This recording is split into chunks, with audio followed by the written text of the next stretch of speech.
la chirurgie. Merci professeur Malkaz. En fait, aujourd'hui, le traitement juste du kératocone reste une lentille rigide bien adaptée. En matière d'anneaux, les facteurs de bon pronostic dépendent de la kératométrie, de la pachymétrie et de l'acuité visuelle, ça c'est très connu, et aussi de la morphologie de l'ectasie. Il faut savoir aujourd'hui qu'il y a des morphologies de bon pronostic, c'est des morphologies qui s'adaptent bien au profil d'aplatissement disponible, qui sont surtout la morphologie en sablier symétrique et les morphologies asymétriques par rapport à l'axe cambré, à condition que l'axe du coma soit parallèle à l'axe cambré, comme par exemple des dégénérescences marginales pellucides et cette forme de typographie décentrée où l'axe cambré est parallèle à l'axe du coma.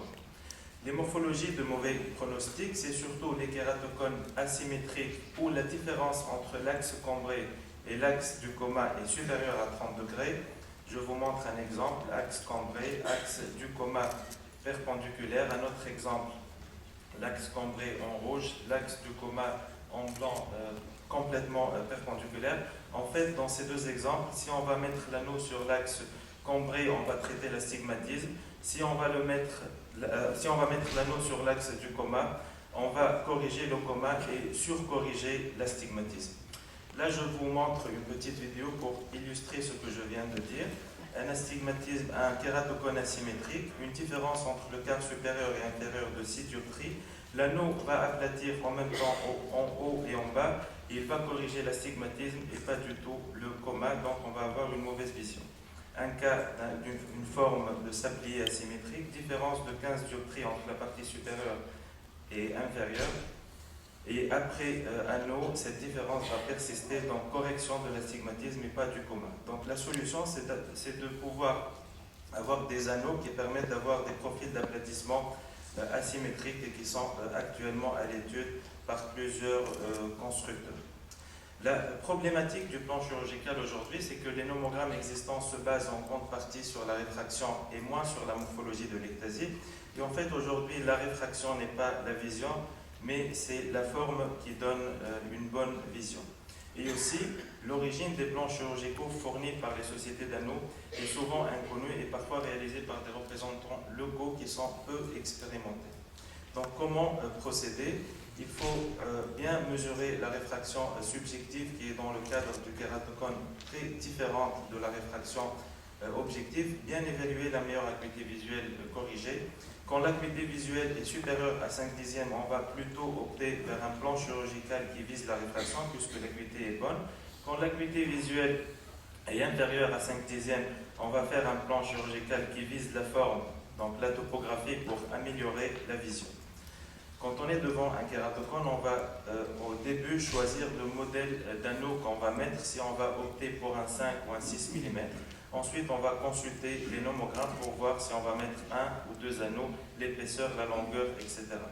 Juste un petit rappel sur les profils d'aplatissement des anneaux de 6 et de 5. Les anneaux de 6 aplatissent en périphérie et pas au centre. Les anneaux de 5 aplatissent au centre et en périphérie. Donc, quels sont les critères de choix entre un 5 et un 6? Ça dépend de la kératométrie et de la forme du kératocone.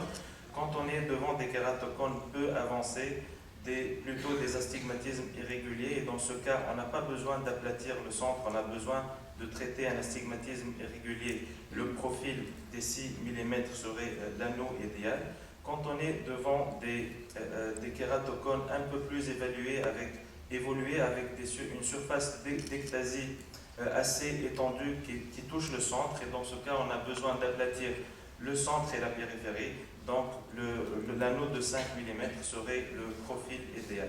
Juste un petit mot sur le Surgical Plan Software développé par une société qui s'appelle KC Solutions. Donc, on va prendre en photo par le iPhone la topographie, on va introduire les données topographiques, réfractives, etc.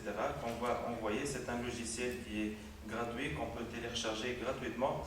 Et dans 24 heures, vous recevez un plan chirurgical complet.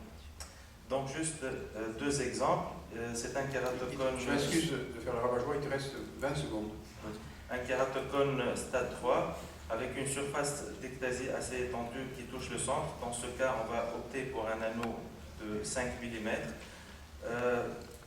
Un une ectasie post-lasique avec un astigmatisme irrégulier, donc une surface d'ectasie peu étendue qui ne touche pas le centre. Dans ce cas, l'anneau de 6 serait le profil idéal. Donc, en conclusion, il est intéressant et important de savoir prédire les résultats, savoir reconnaître les bons cas des mauvais cas.